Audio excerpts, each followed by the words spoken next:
I mean, because it's just like dreaming itself. Like, I guess that's kind of where we're headed again. Dreaming is such a mysterious kind of aspect, and it doesn't necessarily feel. It's not clear like what these images represent.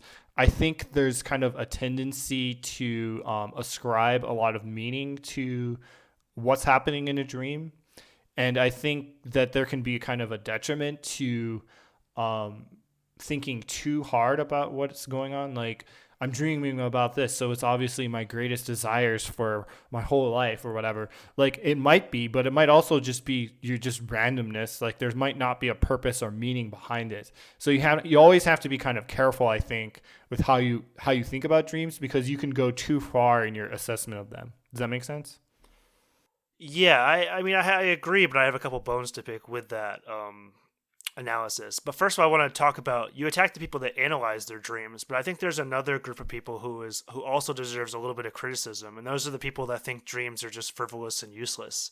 Like I'm thinking about like probably someone like my parents, for instance, might kind of think that way. That oh, it's just a dream, it's nothing. Don't even think about it. It's just something just some crazy story your mind is giving you, and don't even think twice about it. So I think having if you go too far into analyzing the dreams to the point where you're giving anxiety over them and you're stressing out over them, yes, that's very detrimental.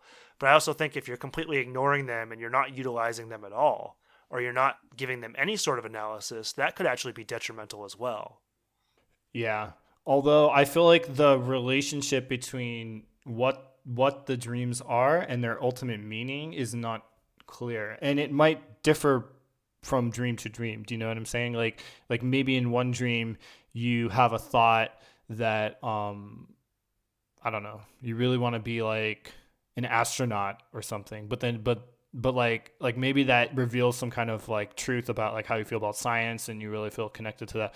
But then in the next dream, I don't know, you're like it's just like nonsense. Like you're floating in the sky and I don't know, you're having a conversation with Elvis about his favorite his favorite like tea or whatever, and he really likes Earl Grey tea. So yeah, what does that mean? I don't know.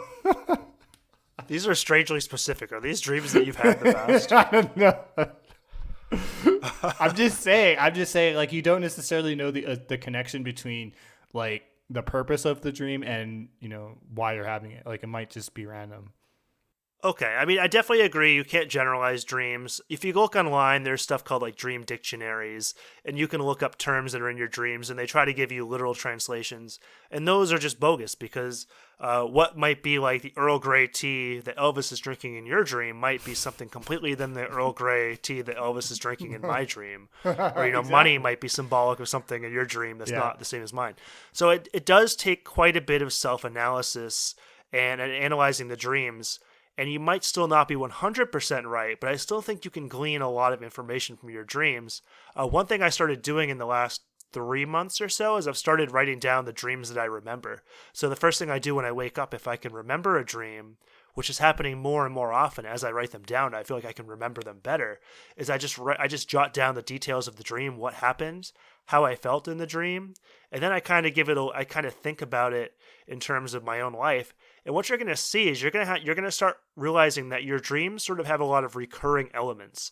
It could be recurring themes, recurring emotions, how you feel, recurring items. Like I have a lot of dreams that revolve around work, like working in past jobs, being in different places. Like I have a lot of dreams that are back in Korea, back in Portland, Maine, and I think that I don't necessarily know 100% what's going on here, but I think I can glean out some of the meaning and why I might have dreams. And maybe some of that's related to job stress or feeling like I'm not doing the right kind of work.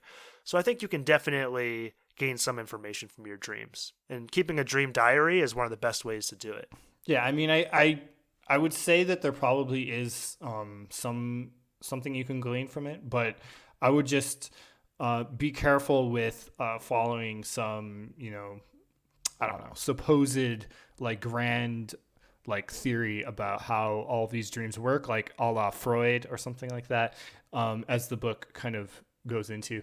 But I think as like a mechanism of kind of self reflecting and just out of just maybe pure interest because it's cool. I think like a dream diaries, might be interesting. And I think maybe just building your own meaning on what it means and not focusing so much on what kind of like other kind of established like kind of dream analyzer people think about it. Like I think that might be a better approach. At least that's kind of where I'm coming from.